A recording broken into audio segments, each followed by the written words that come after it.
Good afternoon to all the participants in Nigeria. I am pleased to be here at the conference for International Center for Leadership Development in Nigeria. Good afternoon to the audience in Israel, which is connected to this presentation. And my topic will be today coordinated approach towards industrial cyber security. My name is Daniel Ehrenreich. I'm a consultant and lecturer, keynote speaker at conferences. I have over 44 years of industrial activity experience, and among this about 29 years in the area of SCADA and industrial control systems. And since the past 10 years, actually since the Stuxnet, I'm focusing on cyber security for industrial control systems. When we are speaking about cyber risks, we can no longer say who is looking for me, why I am a target, why would anyone attack me. And this is the reason why we are talking about three types of people and organizations. Those which were already attacked and they know that there is a risk. Those which are already under attack, but they don't know that the attacker is already sitting in the computer, waiting for the right moment, like a snake which is hiding behind the cabinet, waiting for the right moment to get out. The attacker is already there. And finally, organizations who sleep peacefully. However, they might be under attack as soon as tomorrow morning. So what does it mean? Every organization, every person, every university and every office can be under attack as soon as tomorrow morning. And this is the reason why you must be prepared for that moment. When we speak about industrial application, this is the main topic of this presentation. We all know that there are many industrial plants and utility plants in Nigeria, oil and gas, electricity, water, and so on. And we are looking at several types of organizations. We are looking at electricity distribution, water and sewage, oil and gas, chemical plants, food and beverage, even buildings can be under attack. Obviously, cellular communication networks, manufacturing facilities, public safety, siren systems, which must alert you when something happens. And also recently we see penetration to control system to smart cities. When we are looking at the organization facility, we are identifying 4 layers. On the top, you have the IT department, which is connected to the internet and actually this is the highest risk for the organization. Underneath we have 3 layers of the industrial operations, industrial control system.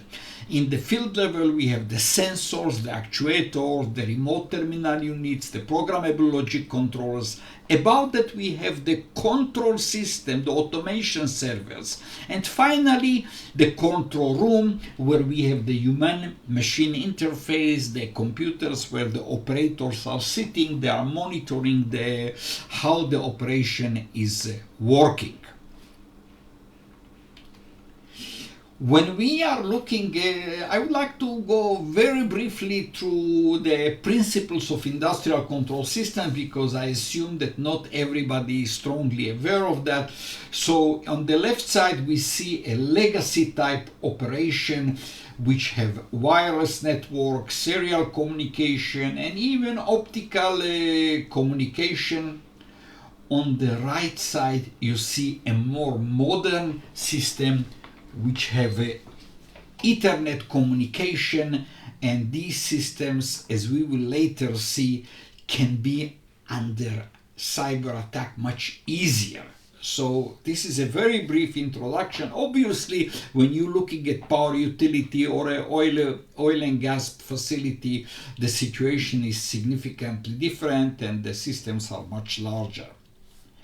Why are we operating industrial control systems? Because we are looking at operating benefits, what is good for the operator, what is good for the engineers, how they spend their time to manage the facility, and then financial benefits, how much money the organization can save, cost reduction, reduction of damages, better planned investment, and more. So definitely industrial control system is not a nice to have, but a mandatory system that you must have. If I'm looking at the very simple operation like a water pumping station, again you see on the left side the triangle which I explained earlier, and then you see the on-site facility where you have the reservoir, where you have the pump, a local PLC, and on the right side in the upper corner you see the computer where the operator is sitting. So these systems, they do supervision of the operation, they control the operation, they do adjustments in something is required, and finally data acquisition. These three words, supervisory, control, data acquisition, are actually the terminology SCADA, what we remember for many years associated with industrial control systems. When we are speaking about industrial facilities or any kind of computerized operation, we must talk about the new comer, the Internet of Things. Internet of Things is not really a new term. It's just a new name, because we have seen IoT devices back in 10, 20 years ago, but we didn't call them IoT. We called them remote sensors, machine to machine, and other types of names. So just to explain what is a IoT, on the right side you can see a picture which is monitoring the amount of products in the vending machine, and then you can receive reduced operation cost, faster response to fill up the vending machine, optimization, what type of products you are going to put, more accurate inventory, again what is necessary for weekdays, for weekends, and so on. And you can also develop interesting new business models using the IoT. And then we have the industrial IoT, which are similar but different, but because here we are talking about industrial operations like power plants, pumping stations, gas compressors, where we need to monitor the operation of the device, and we need to detect problems, and again the benefit will be more optimized operation and reduced cost of manpower, need for fewer experts, and so on, because everything is remotely monitored. Speaking about the cybersecurity risk, obviously adding IoT and IIoT is expanding the cyber attack surface. What does it mean, cyber attack surface? It means that the attacker have more opportunities, they have more entry paths to penetrate to the system. Why it is happening? Because these Internet of Things devices are simple devices, low-cost devices. They were not designed for cybersecurity. They do not have encryption. They do not have authentication. They do not have any of these solutions for preventing malware. Similar to the IIoT, it's the new approach. We have been there, but it's still a new approach. There are no standard protocols, many vendors providing low-cost computers, and and we see also a situation that the users, you buy a video camera for your home, you are not going to play with configuration and changing password. You just install it and believe everything is going to be fine. And the bottom line is increased cyber attack surface and increased risks.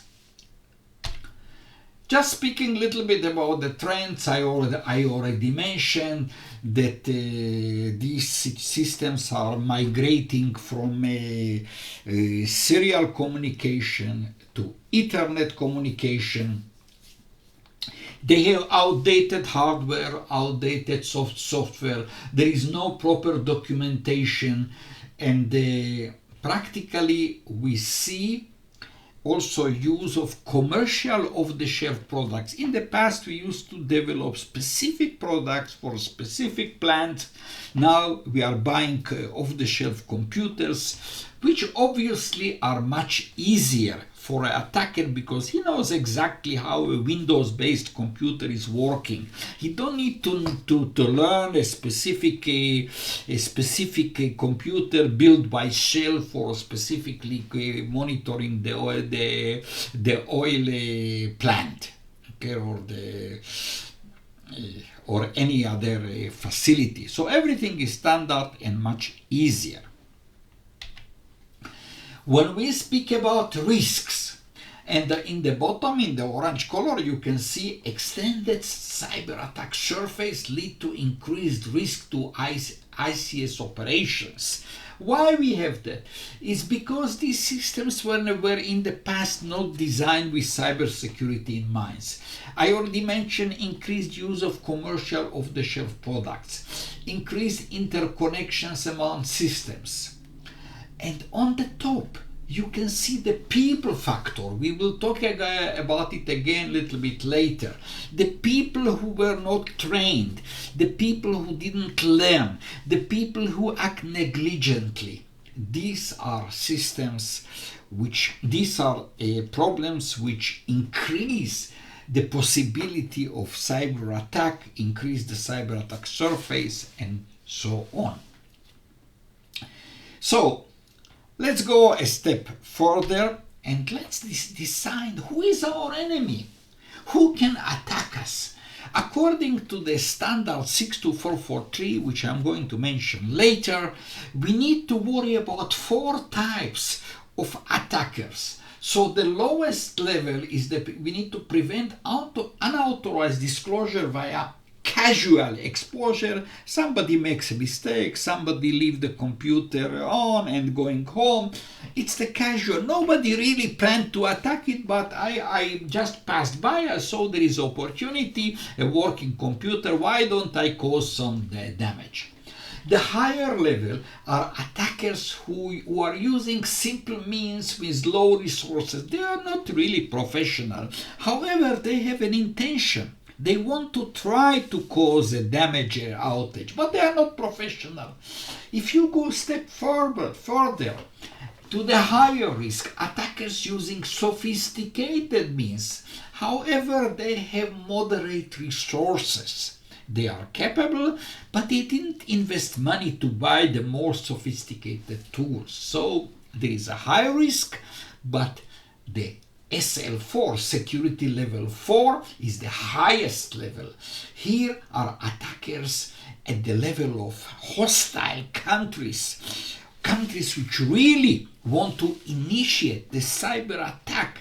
Things like we have seen happened already around the world. They made the aluminium factory, the Ukrainian power plant. Somebody really wanted to attack that facility using sophisticated means, extended resources, and obviously when you face this type of situation, you must be better protected. How an attack is starting? Attack may start in different ways, and we will talk about it soon. But remember the social engineering, the email that you receive with a picture of a friend from his vacation, the email that you receive that you won a prize or you can get a free hamburger. These are we call it social engineering, because people may just make a negligent decision, open that email, and suddenly that malware which is hidden in that email may penetrate to the computer and cause a damage to the computer. However, if that computer is connected to a large facility in a bank or in an oil platform or a power plant, that malware will further attack all the computers and all the servers. Remember what happened in 2017 when we had the WannaCry attack. How many computers received the malware? How was the damage to the organizations, to hospitals, to you name it? Because there was a ransomware attack, and those computers which were not protected, didn't have the right backup, had to pay the ransom in order to get back their file. But this is not really the topic of our presentation, because this mostly refers to IT type of facilities. I already mentioned that we need to worry about the attack vectors, from where the attack may come. So we need to talk about internally generated cyber attacks. We need to talk about internally generated means someone penetrated to your facility and he brought with him the USB stick which include the malware. Exactly what happened during the Stuxnet attack in 2010. It was an internally generated attack. Externally generated attack is always through the internet, through social engineering, through some type of phishing mail. What happened in Ukraine in 2015 and 16, it was externally generated attack. And finally, we start to worry about the supply chain attack. You are receiving a free software. You are buying a computer from an unauthorized reseller, and the malware is already inside in the computer.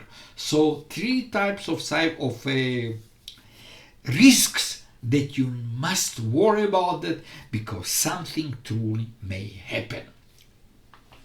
How the attack is happening? It's a good question. So let's put a very simple chart. It is representing the 7 steps of the Lockheed Martin cyber kill chain, which is a process that every attacker is taking, usually, no matter if it's the attacker against a bank or an industrial facility or even your home computer. You can always detect these seven steps. So it starts with a normal condition that nothing happens, but the victim is already detected. Somebody already decided to make an attack. Then at the next step, then the attacker is collecting information, what we call reconnaissance. The attacker is preparing the attack tool, what we call weaponize. The attack tool is delivered to your facility, to your computer, to your facility via email, via a USB, or somehow it is transferred to the facility, to the computer. Then we have the exploit, which is activating the attack tool within your computer.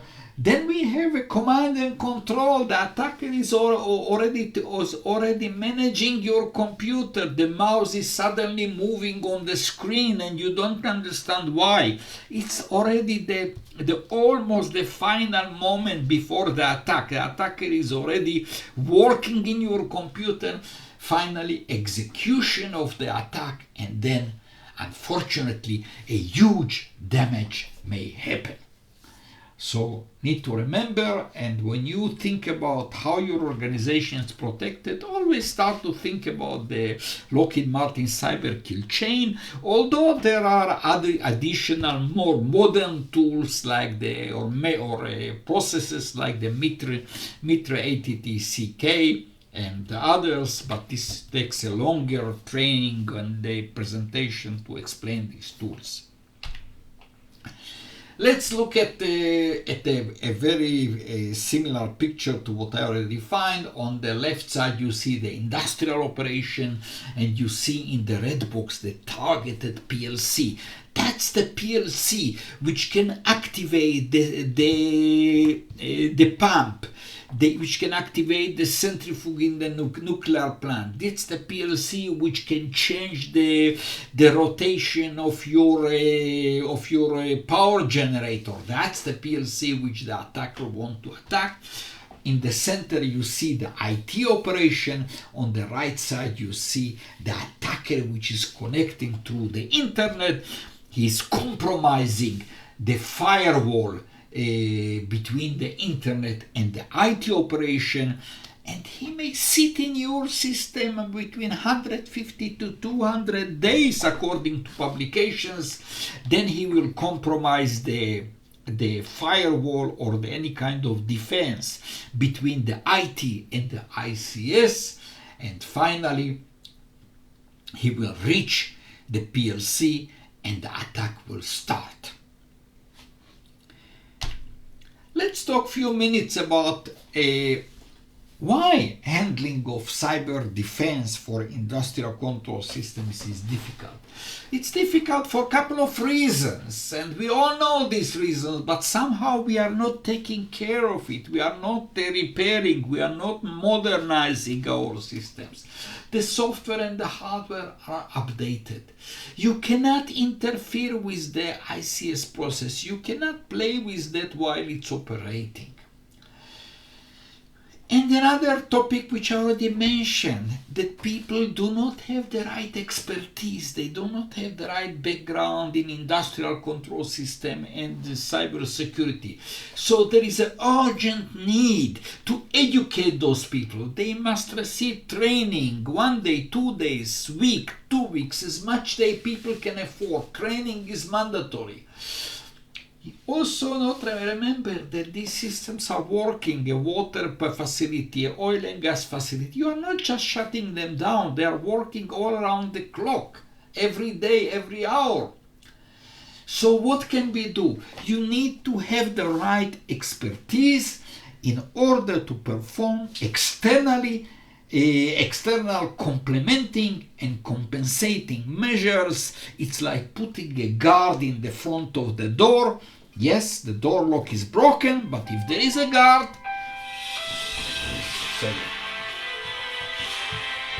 sorry.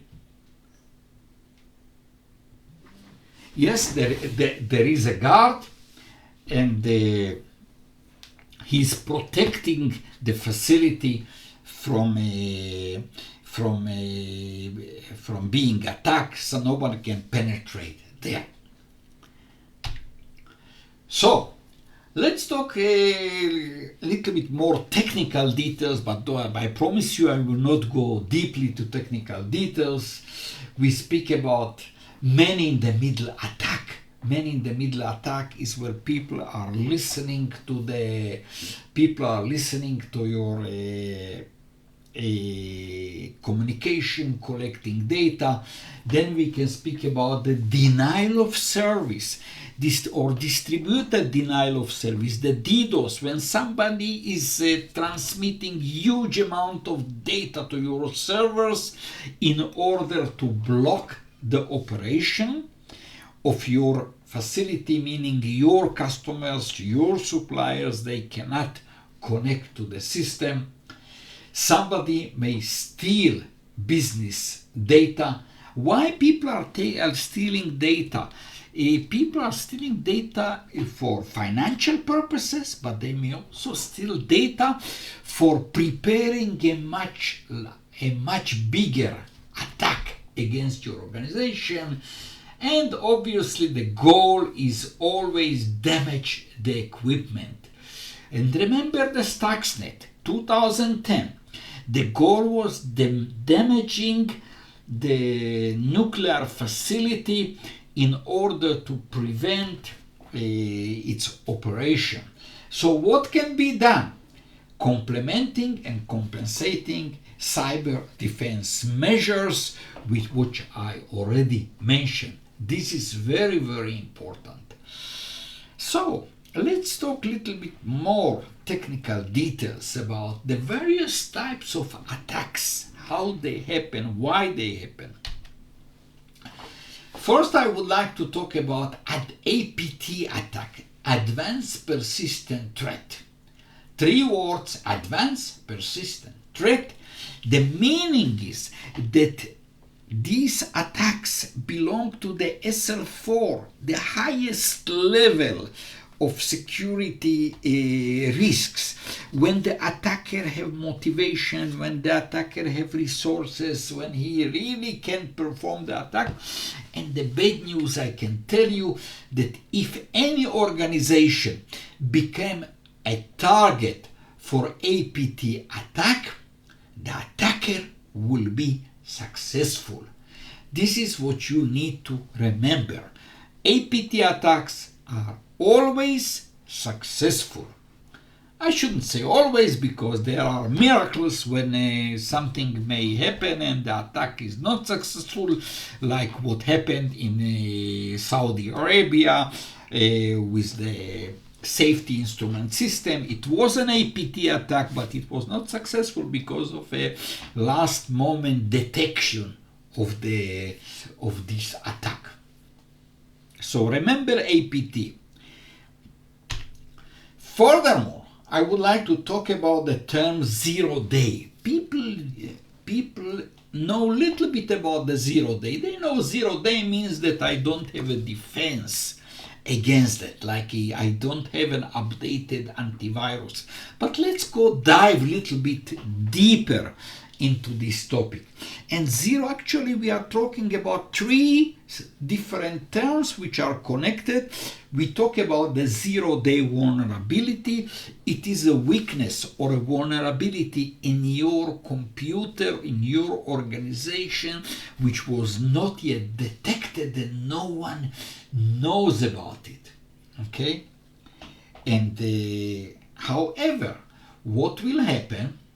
That suddenly somebody is detecting that vulnerability and he is able to inject the attack or transfer the attack because there is a vulnerability. And then we call it an exploit. Exploit means taking advantage of the vulnerability and activate the attack within the computer. Finally, we have the 0 day attack. 0 day attack is actually attacking your organization because there was a 0 day vulnerability, because someone was able to activate that vulnerability, and then finally an attack takes place. So 0 day is a very high risk. Why?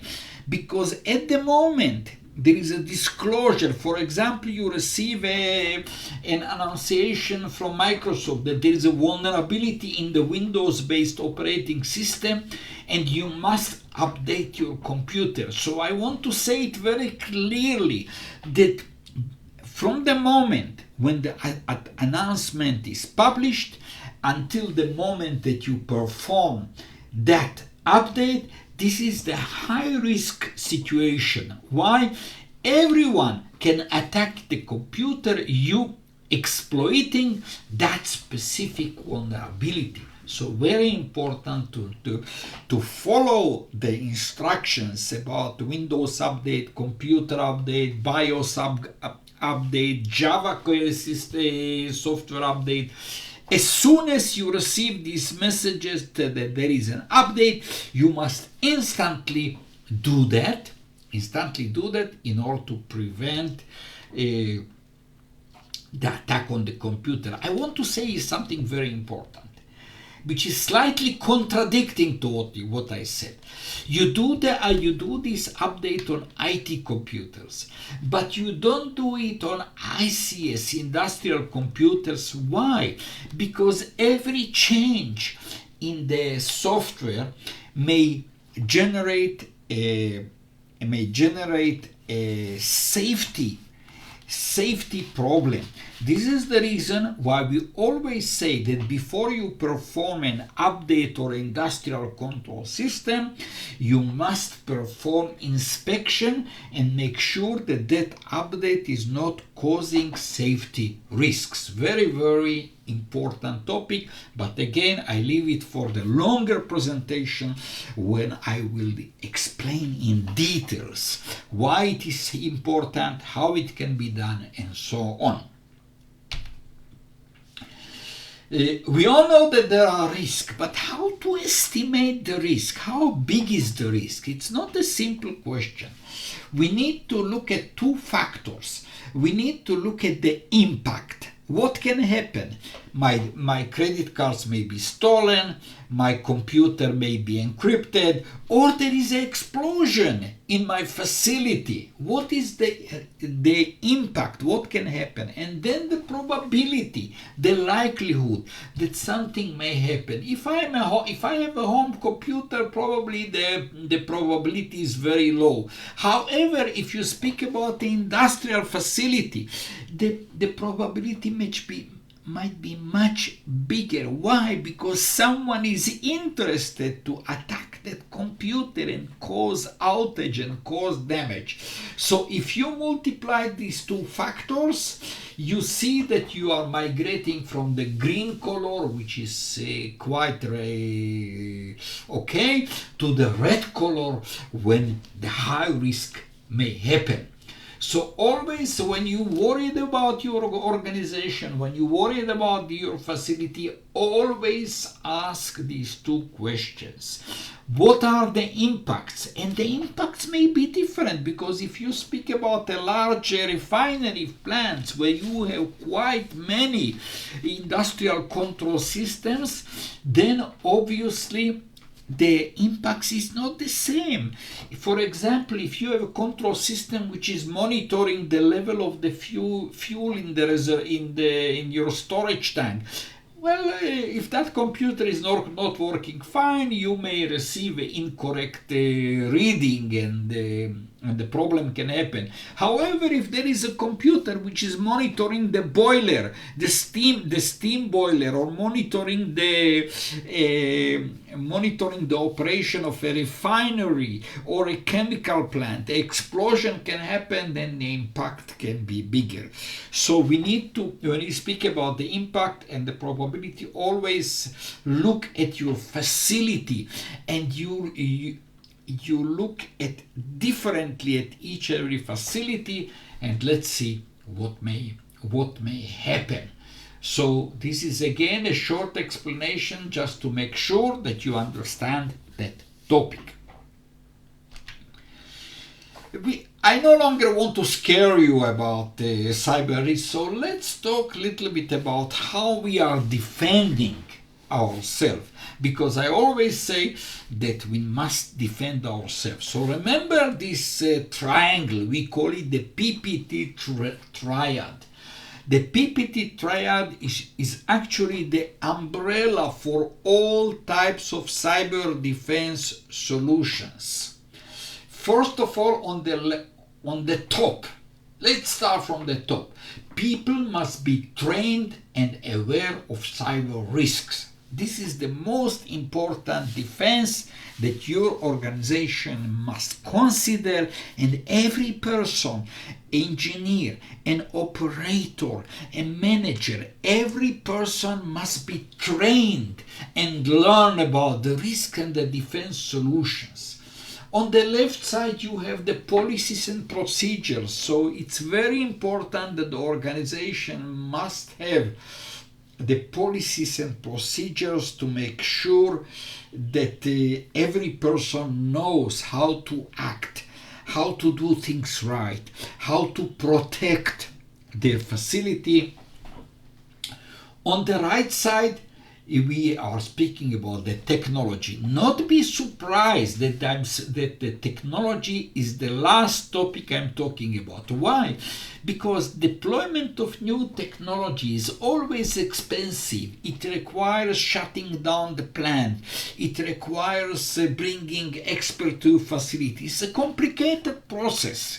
I'm not saying not do that. Yes, you must do it, but it requires years of planning how you are going to upgrade your facility. However, training of people can be done as soon as tomorrow morning. Compile a group, bring a trainer, and he will immediately do the job. Policies take a little bit more time, but definitely in a matter of 1 or 2 weeks, somebody will write or update your policy, so every person in the organization will know how to behave and how to protect the organization. So this is very important. Remember the PPT triad. During longer presentation, we will talk about the CIA triad, about the SRP triad, about the RDC triad, more things. But right now, remember the PPT triad. How we are performing the defense, I want to say, remember this. If there is one sentence you must remember from this presentation, there is no single cyber defense measure, no silver bullet, which can absolutely protect any industrial operation from a cyber attack. Remember that. What does it mean? It means that you need to have layered defense. You need to protect the control devices. You need to perform network security, the entire communication network, firewalls, DMZs, encryption, and so on. Then you need to protect all the endpoint devices, computers, controllers, smart sensors. Everything must be protected as best as you can, as much you can afford. Obviously, if you put more resources, it always can be done better. And then we speak about the perimeter security, the physical perimeter, the firewalls to the internet, and so on. So definitely a lot of work can be done and must be done in order to protect your organization and protect your facility. I don't want to go to details to this complicated picture, but instantly you notice that there is separation and segregation between different zones. The zones are somehow interconnected, but originally they are separated. Why it is important? Because if an attacker may penetrate to one of the regions, you must avoid that he will proceed to other sections in your organization. So what you need to do, you need to do mapping of the system. You need to understand where are the installations, which are the logical zones, confirm which zones are unrelated each to other. You must perform risk assessment, detect internal connections which are not protected, and so on. It's the longer presentation. It refers to the standard ISA 62443, and during a longer presentation we will dedicate it at least 4 hours to explain the standard, so you will know what is behind this picture. Speaking about firewalls, firewalls are known for many years. Firewall is a hardware device. It can also be a software device. It's usually a programmed device which can screen from which zone data can move to other zone, from which IP address, from which MAC address. So basically this is a sort of programmed guard. There are many different firewalls for lower levels to level 7 of the OSI model, different firewalls. it requires a lot of expertise. However, if you need a firewall, you must find an expert who will define for you what type of firewall you need, for what purpose you need, and take the immediate action. A slightly improved situation is what we call the demilitarized zone. Demilitarized zone is an architecture which combines two firewalls and also combines a specific zone where the data is being inspected, where data is being stored. So what is the idea? The idea is that data can never move directly from the left side to the right and never directly from right to the left. It always must go through the demilitarized zone where data can be stored, where is a terminal server or a deep packet inspection or any type of mechanism which can inspect the data. In some organization they may put a system which we call a sandbox, where data can be temporarily inspected before it's allowed. For example, there are organizations which move every email to a sandbox, the data is inspected, and then the system decides if it can deliver to the intended recipient. So DMZ is a sort of firewall, but a much stronger firewall. Important to say, it must be built specifically in order to match your facility. Another defense, already well-known defense, is what we call the unidirectional security gateway or a diode. This is the hardware-based system which allows data to be transferred just in one direction. For example, you need to only export the data, a vibration data, temperature data, pressure data from the industrial facility to a service provider or to a maintenance person. You can use a diode, and what is important, that the diode is the only hardware-based system which cannot be compromised by software type attack. Obviously, someone can jump through the fence and penetrate to the facility, but when you put a diode, it means that no one who is sitting in the room in the right side can ever penetrate to the industrial facility, because there is only one transmitter on the left side and one receiver on the right side, and data cannot be obviously moved from receiver to transmitter. And there is obviously a single one-way fiber optic link. Again, it requires longer explanation to make sure that you understand when it can be used, how it can be used, how it is working, and so on. Furthermore, we need to talk about anomaly condition detection. What does it mean, anomaly condition detection? It means that you are using this solution when you don't know what to expect. You don't know if you don't recognize that there is a malware. It was not announced. It's a sort of zero-day type malware, and then you are monitoring the condition and changes in the condition in order to detect that something is unusual.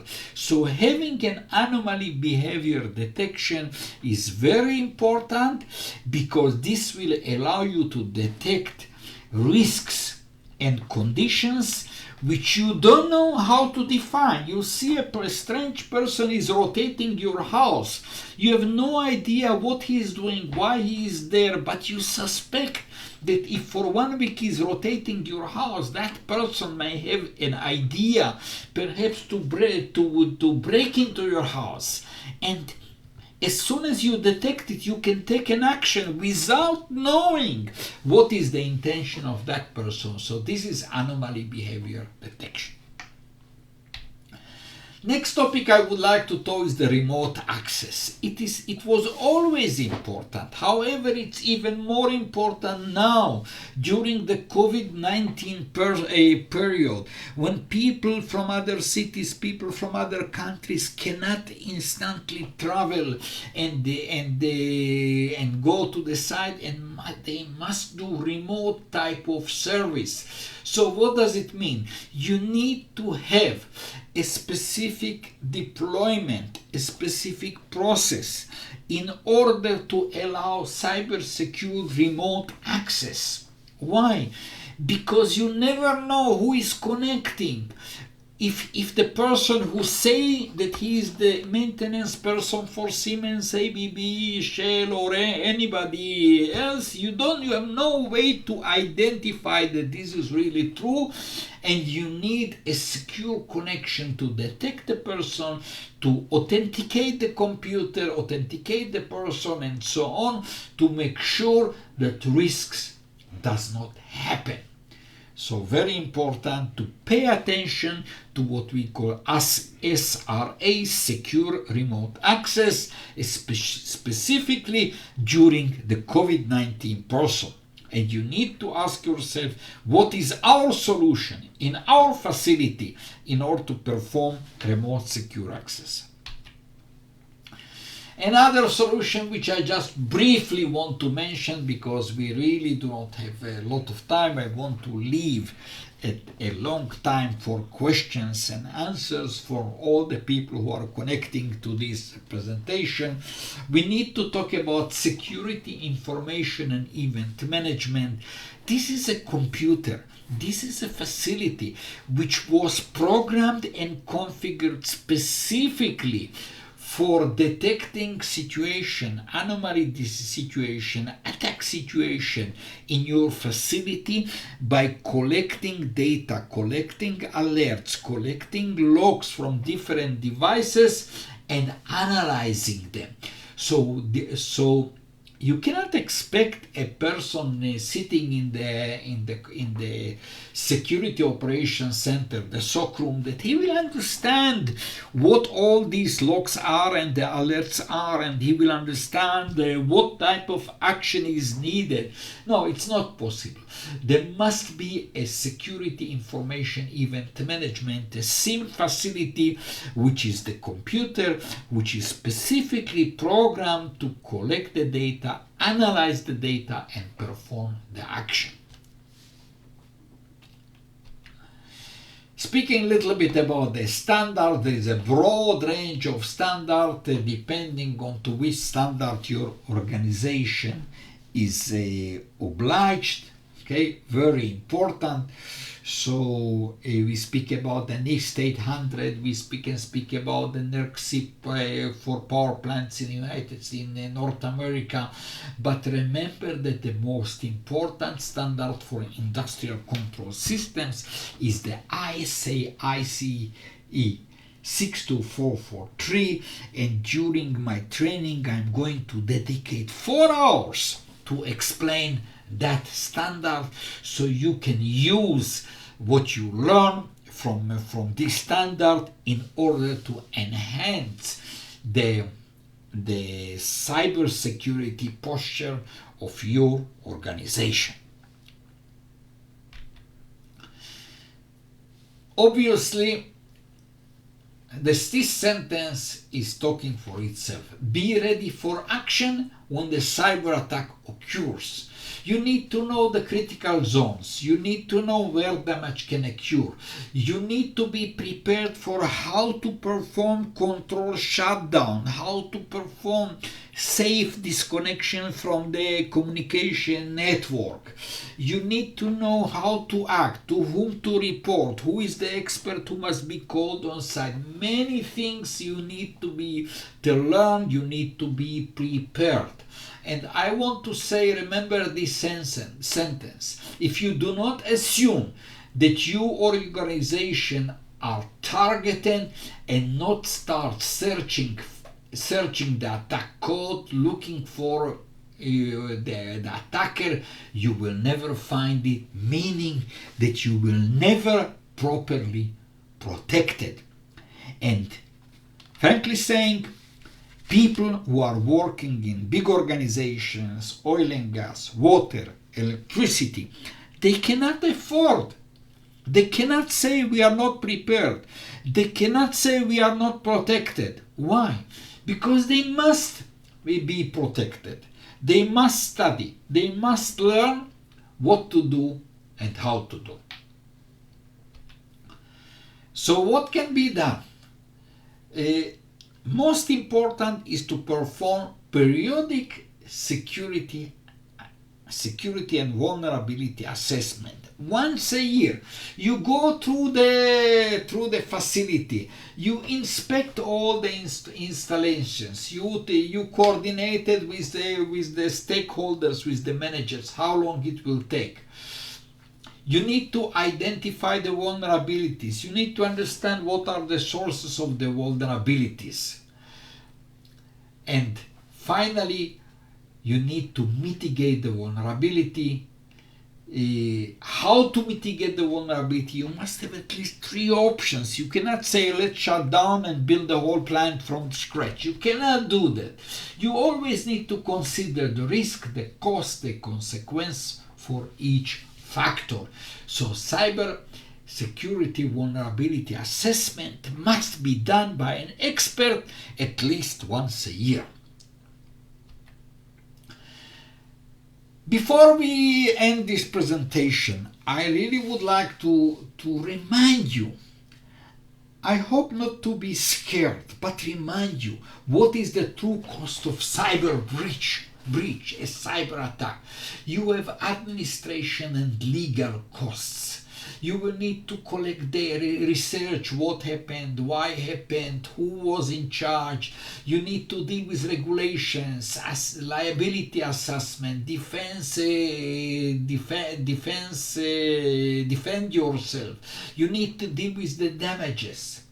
You need to explain why we had this damage. Deal with post-incident cost. Explain to the media, explain to investors, upgrade the call center, perform forensic investigation, purchasing a new product and new systems.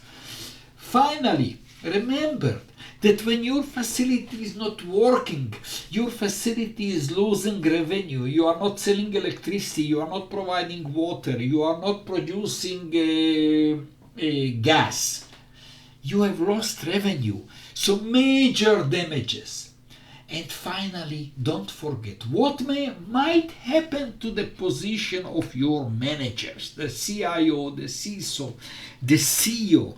Remember, according to the 27001 standard, the top management is responsible for cyber security. So this is not something that you can just forget about it. If you are a manager in an organization, you must make sure that you allocate the right budgets, the resources in order to make sure that your facility is protected. I want to leave enough time for questions. And before I go to the last slide, I want to very clearly say that everybody who is interested in recording the version of this presentation, please ask for it. Interested in the slides which are presented, please ask for it. Interested in receiving a longer training, possible. Everything is possible because there are goals that we need to be ready for.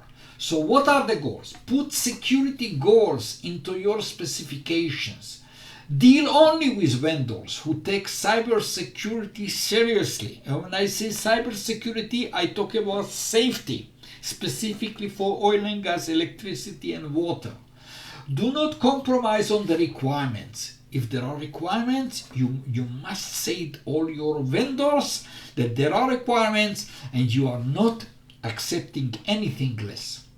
Always be ready for tomorrow's challenges and surprises. So thank you very much for listening to this presentation, viewing the slides.